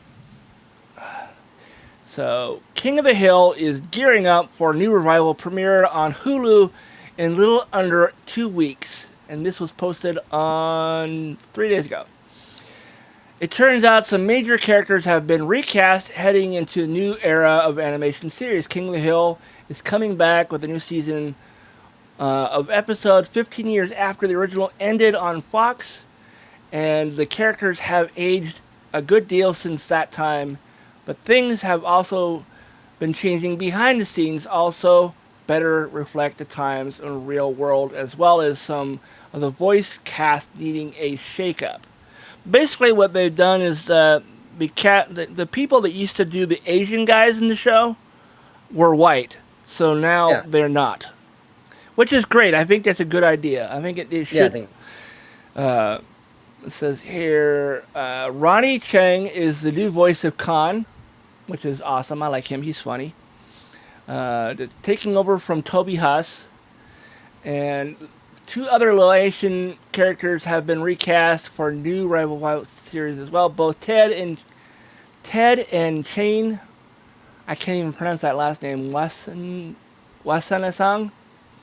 will be playing the role in the new King of the Hill series. So yeah, I think that's great. I'm looking forward to the series. I can't wait to see what happens with Bobby being a chef, not using propane. I saw that. I was like, this is going to be a running thing throughout the series, I bet. Yes, it is. All right, and then the last thing I do hope it's not just like a one note, like, here's all the things you remember about King of the Hill, and we're just gonna do these same jokes every week. There's not just a bunch of callbacks. Yeah. I mean, if they do it right, then the callbacks will be great. Oh, come on. What the hell? Of course. You doing Aztec Batman? Yeah, I'm trying to get to it, but it's asking me to fucking sign up. I don't fucking want to sign up. Anyways, Aztec Batman is the next animated Batman movie that's coming out. And let's see if I can find another source for this. God, I hate that. I don't want to buy or subscribe to your fucking newspaper. Go the fuck away. God, I hate this. I had it up and then I went to click on it and I closed it. See if this will give me... Oh, this is... Okay. No, we can't do that. All right, here we go. Archive.md has an archive copy of the story. Aztec Batman will take historical supervillain Hernan Cortez. I don't know who that is, but it sounds like it could be interesting. Somehow we don't think Aztec Batman will have the same no killing rule as his comics forebear. Warner Brothers Animation released the trailer for Aztec Batman Clash of Empires during San Diego Comic-Con 2025, and it's taking Batman to new places. Specifically, the court of King Moctezuma II, the second. The titular Aztec Batman is, God damn it, of course it's going to be all words I can't fucking pronounce. That guy's name, whose father was murdered by Hernan Cortez, which makes a real-life historical monster Hernan Cortez this universe's Joe Chill. And also Two-Face after he's scarred by Aztec Catwoman. Their version of Bruce Wayne dedicates his life to becoming the ultimate warrior and vowing to take down Cortez and invade in the invading Spanish army. He's hoping for an inglorious bastard-style alternate history ending. Hell yeah, dude. I would be down for that for sure. I'm curious about this because this is an Elseworlds Batman, so... And I always like those. Those are always entertaining to watch. I'd never heard of Aztec Batman, but that sounds dope. I heard about it like 3 or 4 years ago for the first time when they first announced that they were going to do it. I didn't know when it was going to get released though. I think that should be. I think that's what the DC should just do. Elseworlds. I like it. You know what? I think it's. I would be absolutely down for it if Gunn decides to just do all the Elseworld stories for all the DC properties. I like what Predator's doing. Just like, we're going to the Native American times. No, now we're going to Egyptian. Whatever I they need want. to catch up on my Predator and Prey and that stuff. Yeah, I haven't seen them in a while. Yeah. Prey was really, really, really good. I mean, you gotta think there was what, like 1600s or 1700s, whatever, for that Native American woman. Prey had no business being as good as it was. It was so good. The impression I get, and I love Amber Midthunder. She was great in Legion, which is like my favorite Marvel X-Men thing ever. I think she was also in Orange Is the New Black as well. If I'm thinking of the right person, we have one more here over on the Geek this week, which is this. Let me get this pulled up without it taking over the video screen. So this, again. I don't know if this is geek or weird. This is the one I added about the Earth's kryptonite. I mean, kryptonite is a real element that they used for Superman, I think. That's where they got the idea for it, because someone looked up elements that were weird looking, I guess. I don't know. It says here... So often this was a new mineral that... Yeah, go ahead. Go ahead. Well, you want me to do this story since I posted it? Go for it. Yeah, go for it. Yeah, so it's often referred to as Earth's kryptonite twin. Jadderite is a rare and intriguing mineral that has sparked interest among both scientists and Superman enthusiasts. It was first identified in 2004 by exploration geologists working for Rio Tinto in Serbia's Jadar Valley. While it's Jadar Valley sounds like something out of Star Wars, does it not? Yeah. Got Rio Tinto in the Jadar Valley. That's definitely a Star Wars one. Its chemical makeup closely resembles fictional kryptonite. There are some notable differences. Instead of glowing green, it holds it does a potential clean energy source. Wow. So it's a sodium, lithium, boron, silica hydroxide mineral, which happens to match the fictional label on a kryptonite sample seen in Superman Returns. The mineral actually has chemical formula, blah, blah, blah, blah. It appears as a dull white solid. Oh, well, that's not very interesting, is it? Oh, yeah, it looks like kryptonite. I just thought it was kind of an interesting story, but I'm not, upon reading it, it's kind of a nothing story. So. Yeah. I mean, let's move on to some weird shit. Potential for it to being interesting, but turned out to be a dud. Do you have the alien ship on your list? The alien ship? Yeah, the news about the alien ship that's something heading to Earth that's supposed to be here about November. I haven't seen anything about that. I keep seeing people talking about it, but I haven't seen anything that has any real information about it. What have Maybe you that heard? giant asteroid. Huh? Is it the asteroid that people are that one guy wrote might be a? Well, because the trajectory that it's coming in at looks like it's trying to hide from us. Oh, How did we people- find it? They suck Well, on hiding. it got spotted, right? Like, We're better at hide and seek than they are. They can travel across the galaxy, but they can't hide from us. They can't dodge our archaic fucking whatever system we're using. hey, that's how we beat the aliens in Independence Day. no, we beat the aliens in Independence Day because someone figured out that a Macintosh could write a virus that will interfere with the aliens' computers. Yeah. I mean, if anything could do it, it'd be a Macintosh, I guess. Oh, a Nothing runs wrong. MacBook even. Nothing runs well with Macintosh, so that makes sense. So in the realm of that's some weird shit or whatever we're calling it today, I don't remember what changed it or not, but I came across this. What an idiocracy is this? Yeah. I ran across this on Instagram, and I'm like, what the hell? What? So apparently this couple, the guy is like always wanting to have sex, and she's not always up for it. So they decided to go ahead and spend a bunch of money on a very expensive sex doll that looks like her. What? Sex doll. No, I heard what you said. I just, Is this a same-sex couple or is this a same-sex I mean, if you couple? click the link, you'll see the three of them there. The guy, his doll, and his girlfriend / wife or whatever she is. It says here, a woman came up with a solution for when she's not in the mood for a bit of in-between-the-sheets action with her husband.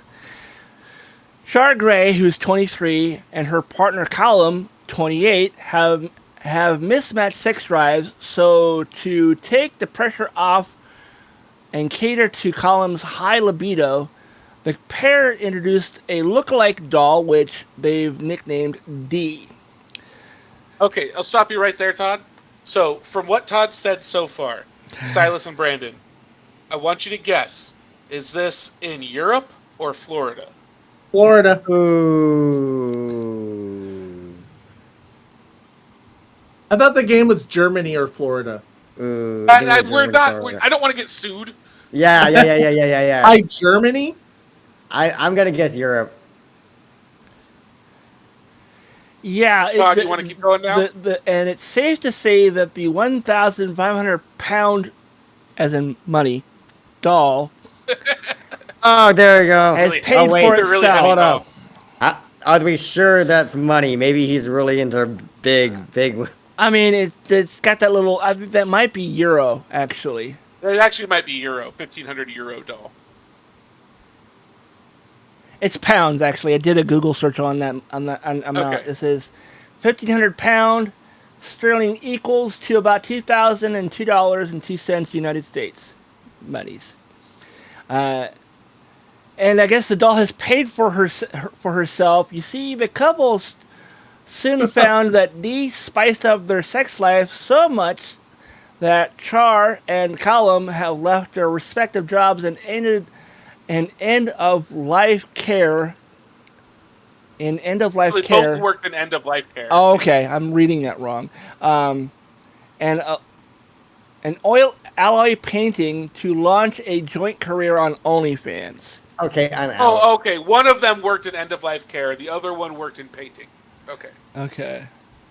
Alloy painting. Which. Oh, I thought they meant the doll. So I mean, okay. I mean, if you have a significant other who is just not as horny as you, and they're okay with it, then cool, good for you. I don't know if this is normal for anybody, honestly. No, that's not nothing. No part of that is normal. Nothing about that story is normal. None of it. And considering they're Gen, so they would be Gen Z because they're 23 and 28, right? Oh yeah. So Could you imagine paying an OnlyFans just to watch somebody do something with a sex doll? That Like, looks I like his, mean, that looks like his what the- wife. what? like just get your own doll. I don't. I. What? That idea is just abstract as hell.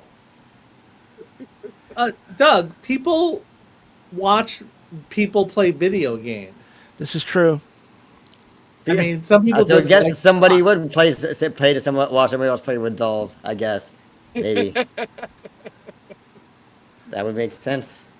Ugh. So who posted Alright, the well, I think we. who posted the next one about the cannabis impact aging? Oh, I posted those next two. We'll save those for next week. I think that's a good place to leave it for this week. All right. But that's a fun story.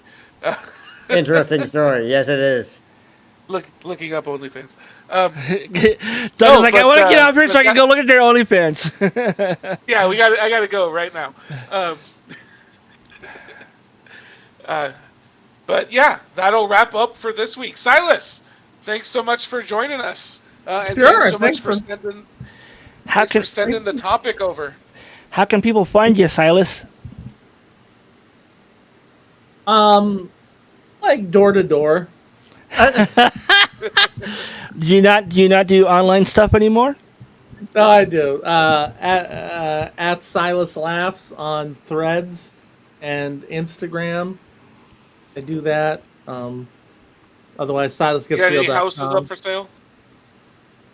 I got actually 2 coming up in the next couple weeks, but I can't say, I'm not allowed to say anything about them until they are released. I just have Kirkland, I have a one under contract there, but then 2 more that I'm going to be selling in up there coming. So Do you still do the Getting Real with Silas podcast for real estate tips and that stuff? I do the You're Buying a Home with Silas Lindenstein podcast still. Yeah. That's where people can find me.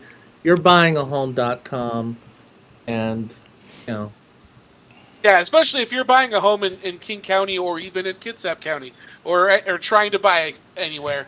Silas is definitely a guy to go to. You want to learn the more highly. process. You want to learn the process. You can just listen to them at the podcast, and you'll know more. Okay, I got a question for you, Silas. What is the average payment people are making on homes as far as like I don't know what they call it. It's not rent, so Mortgage. That's the word I'm looking for. I mean, that would be more of a lender. It's so particular to people because you're like, well, what are you talking, condos or homes? Where is it? It's like, I mean, it's kind of like asking how much is rent. Okay. What's rent? Right? It's there. People can get a little condo that is maybe the same as people are. If you're like, let's say you're in Everett, right? You might be able to get a condo that's the same price as what your rent would be. It's possible. Capitol Hill, maybe not. Yeah, So- I figured living in King County makes it impossible for anybody to actually pay for a single domicile. You have to like rent with people if you live in King County. Yeah, depending on your job, yeah, I think there's it's getting less easy for single incomes to do that, for sure. So are you not doing your other podcast anymore? Because you used to do another podcast with a couple other comedians, right? Doing black and a half. Been on hiatus for a few weeks because of the summer vacation and children make things a little hard to line up. But I actually got 2 episodes in the can that we got to drop. And you could put a podcast on summer vacation. you can do whatever you Yeah. want, Doug. We got to think about that. All you got to do is attach little microphones to your kids and let them run around and just record everything they say and do, not showing them on camera. Just send them out. I will do that as a public service for birth control. Yeah, there you go. Listen to them for an hour. You go, okay. Time for a vasectomy. Isn't that good? I mean, I'm trying to remember the guy's name. James, Robert. I think it's Robinson. And he's not no relation to Doug, but he has I don't think it's Robin. it's Robertson, I think. Denying him now. So he does videos on TikTok and Instagram that says reasons to not keep your sperm as a pet. And it's basically like what his kids are currently doing to like cause him to be like, why did I have kids? And they're really funny. I'll have to find. I'm pretty sure it's Robertson, James Robertson. He lives in near the state capital. I don't claim any relation. Yeah, I know. You're both funny, but yeah, no relation. So yeah, thanks for being on the show, Silas. It's always good to see you. Thank you. Good to see you guys. And thanks everybody for listening. Remember to like, subscribe, leave a 5-star review wherever you listen to this podcast. And tune in again next week. For Todd, for Brandon, and for Silas, I'm Doug. Thanks for listening to Attention Deficit Hyperactive Politics. See you next week.